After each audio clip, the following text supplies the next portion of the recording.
ئەمریکاش هەموو جۆرە فڕۆکەیەکی هێنابوو لە F-16 لە F-15 لە F-18 لە F-117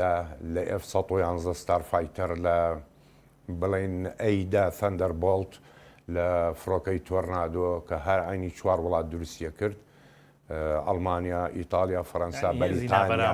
هێزی نابەرامبەر و کەڵکی نەبوو تا تۆرنادۆ هەرچەندی ئێستا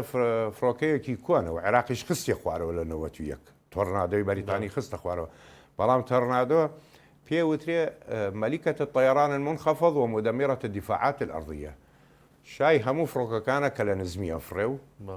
تەنها بەرگری ئاسمانی وێرانەکە و فڕۆکەیە یعنی چۆن باسی سی خۆی 25مان کردو کە مەترسی دارە بۆ زەوی تۆرنادۆ ئاینی جۆریشتە و دوو کەسیشی تایە و فڕۆکەیە هەموو قارانە نییە نەک لەوەی کە ئەمریکا خۆی داینابوو لە ماوەی 90 بۆ 120 ڕۆژە تەواو سەدام لە ناوبەرێت زۆر کەمتر هەر